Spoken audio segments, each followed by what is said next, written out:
ஏனுங்க எல்லாரும் நல்லா இருக்கிறீங்களா? இன்னைங்க ஏர்போர்ட்ல ஒரு பெரிய தமாஷ் நடந்து போச்சுங்க. நான் கோயம்புத்தூர்காரன் தானுங்க, மாசத்துக்கு ஒருக்கா கோயம்புத்தூர் வருவனுங்க. இன்னைக்கு ஏர்போர்ட்ல வந்து இறங்குறதுங்க, வெளியில் வரையில் பார்த்தா பொசுக்குன்னு சரியான கூட்டம்ங்க. ஆடா என்னடா நம்ம ஊர்ல இப்படி கூட்டம் வராது நம்மளை பார்க்கறதுக்கு.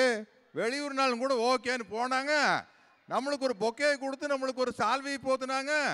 அப்போ பக்கத்துல இருந்து தம்பி தான் சொன்னாருங்க, தனுசு ரசிகர் மன்ற சார்பாக உங்களுக்கு ஒரு சால்வை போத்துறோம்.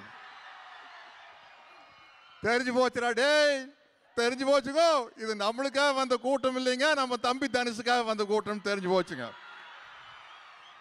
ஆனா சும்மா சொல்லக்கூடாதுங்க.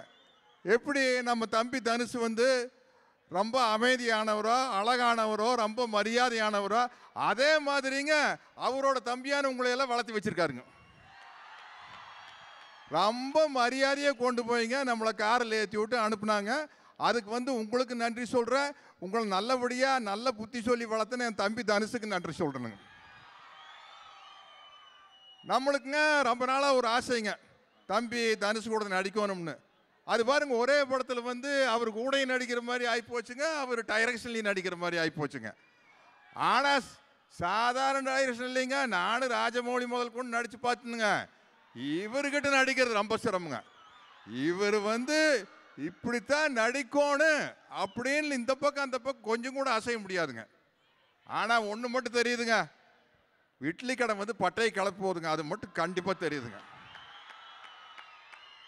ஏன்னாங்க சமீப காலத்தில் எத்தனை ட்ரெய்லர் பார்த்துருக்குறோமுங்க, எல்லா டமால் டுமில் அப்படித்தான் எனக்கு இருக்குங்க. இதில் பாருங்க, இது வந்து அவ்வளோ ஒரு ஃபீல் குட் ஃபிலிமாக இருக்க போகுதுங்க.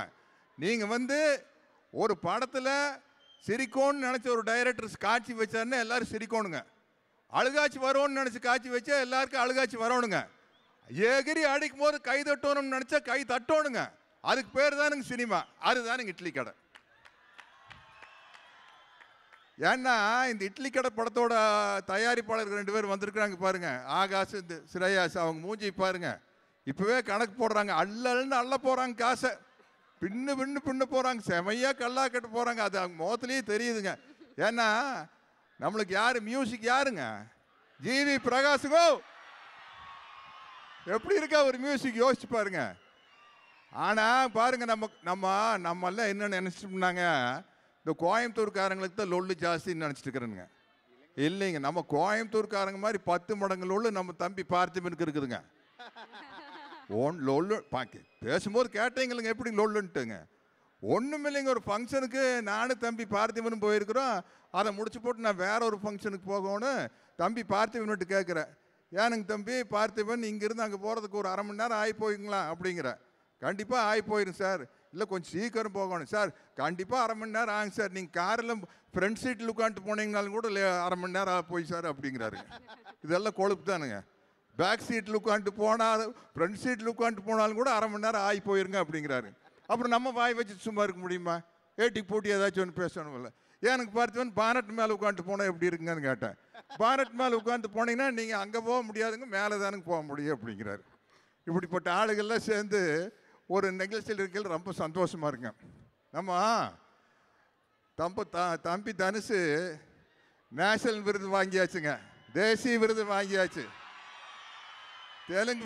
தெலுங்கு சினிமாவில் பட்டையை கிளப்புறாரு, இந்திய சினிமாவில் பட்டையை கிளப்புறாரு, ஹாலிவுட்லேயும் பட்டையை கிளப்புறாருங்க.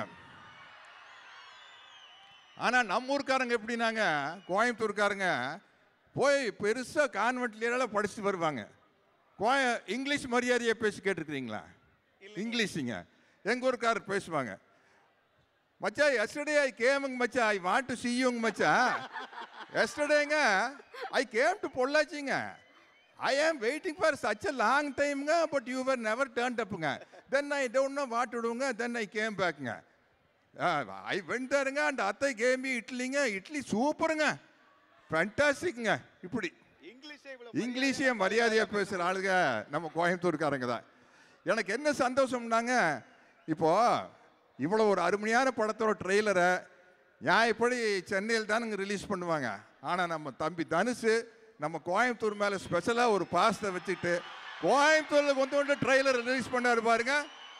நம்ம கோயம்புத்தூர் மக்கள் சார்பாக நான் அவருக்கு ஒரு பெரிய நன்றி சொல்லிக்கணும். தனுஷு ரொம்ப தேங்க்ஸ் கோ. அப்புறம் சும்மா சாதாரண ஆளுகள் இல்லைங்க இந்த படத்துல. கூட நடிக்கிறது யாருங்க? கூட நடிக்கிற அம்மணி பேர் தெரியும் இல்லைங்க? நித்யா மேனனுங்க. கொண்டு கொலை எடுத்து போட்டு பார்த்தீங்களே திருச்சிற்றம்பலமும் தலைவன் தலைவியே பிரிச்சு மேய்ச்சிருங்க. அதே மாதிரி நம்ம அண்ணன் ராஜகிரண் எப்பேற்பட்ட நடிகருங்க. நம்ம நடிகர்ல மாதிரி அற்புதமான ஒரு நடிகருங்க. அவர் இந்த படத்தில் ஒரு பிரமாதமான கேரக்டர் நடிச்சுக்கிறாருங்க. தம்பி சமுத்திரக்கணிங்க, இளவரசனுங்க. அப்புறம் ஷாலினி பாண்டியன் ஒரு பொண்ணுங்க இந்தியிலிருந்து வந்துங்க பட்டை கிளப்பிட்டு போயிடுச்சுங்க. நமக்கெல்லாம் மொழி தெரியாமல் நடிக்கிறதுன்னா எவ்வளோ கஷ்டம்னு எனக்கு தெரியுங்க. போய் தெலுங்குலேயும் ஹிந்திலையும் குப்பை கொட்டு போகிறோன்னு இல்லைங்க, எதையோ உளறி கொட்டிட்டு வந்துடுறதுங்க. அப்புறம் பின்னாடி டப்பிங்கில் பார்த்துக்கிறது. ஆனால் இந்த புள்ள ஒரு சீன் வந்து நம்மளுக்கு கேரவானில் படித்தாங்க. பூரா டயலாக் முச்சூட அந்த பொண்ணுக்கு தான், அந்த அம்மனிக்கு தான் பூரா டயலாக்கு. நான் அருண் விஜயில் வேடிக்கை பார்த்துட்டு நிற்கோன்னு தம்பி தனுஷ் வந்து டைரக்ஷன் பண்ணிட்டு இருக்கிறாரு. நான் தீந்து போச்சு, இன்னைக்கு எப்படி 2 நாளைக்கு இந்த சீனத்தை எடுக்க போகிறாங்க அப்படின்னு நினச்சிருந்தா வந்து இறங்கி ஒரே கும்பாங்குத்தா குத்திட்டு போயிடுச்சு. அந்த மாதிரி எல்லாமே சரியான ஆர்டிஸ்ட்டு. நம்மளுக்கு வந்து ஒரு ஸ்பெஷல் தேங்க்ஸ் வந்து நல்ல அழகான பொண்ணுங்கிறது அந்த பார்த்திபன் உடனே முந்திக்குவாருங்க. நம்ம காஸ்டியூம் ஒரு காவியங்க எனக்கு இல்லை. அதே மாதிரி நம்ம கேமராமேனுங்க டப்பிங் பேசும்போது தனுஷ் தம்பி உட்காந்துட்டு ஒரு காட்சியில் நம்மளை பாட்டு, சார் ஜேம்ஸ் பாண்ட் மாதிரி இருக்கிறீங்க சார் அப்படின்னு சொன்னார். சொன்னீங்களேங்க தம்பி, அதுக்கு வந்து முழு பொறுப்பு காவியாவும் நம்ம கேமராமேன் தானுங்க. இல்லாட்டி நம்மளை பார்த்தா எப்படிங்க ஜேம்ஸ் பாண்ட் மாதிரியே தெரியுங்க. ஏதோ நம்ம ஊருக்கு வரங்க டோப்பா கிப்பா வச்சுட்டு கொஞ்சம் எங்கே வரோன்னு வந்திருக்கிறதுங்க, வயசு எறியக்கூடான்ட்டு. கடைசியில் பார்த்தா படி பெருசாக இறக்கி வச்சு இறங்கும் போது தெரிஞ்சு போயிடும் வயசு. பார்த்திபன் எப்படி இறங்கினார், சைட்லேயே இறங்கினார்ல. இப்போ நானும் அப்படி தான் இறங்கணும். அதனாலங்க தயவுசெய்து இனிமேல் இந்த மாதிரி ஃபங்க்ஷன் ரெடி பண்ணுறீங்க இல்லைங்க, எங்களை மாதிரி வயசுக்கார் வரும்போது படியெல்லாம் கொஞ்சம் சிறுசாக வைங்க, இல்லாட்டி நாரி போயிடும். அதனால் வந்து இப்போ இறங்கும்போது கொஞ்சம் தள்ளான்னாலும் கூட கண்டுக்காதீங்க. ஏன்னா நம்ம ஊருக்காரர் நம்மளையே காட்டி கொடுக்கூடாதுங்க. ஒன்று மட்டும் சொல்கிறேனுங்க, டமால் டுமில்னு படங்க வந்துட்டு இருக்கீங்க, அற்புதமான ஃபீலிங்ஸ் படங்கோ. கண்டிப்பாக பட்டை கிளப்போது நீங்கள் பாருங்கள். இதே வெற்றி விழா இதே கோயம்புத்தூரில் இதே ப்ரோசோன் மாலில் வச்சு பட்டை கிளப்பிட்டு போகிறேங்க. நன்றிங்க, வரணுங்க, வணக்கம்ங்க. சார் நீங்க உங்களோட வயசு இப்படி எல்லாம் சொல்லும்போது தான் சார் தெரியுது, என்னதான் சீனியர் ஆக்டரா இருந்தாலுமே நீங்க எவர் யங் ஹேண்ட்ஸம் சார்.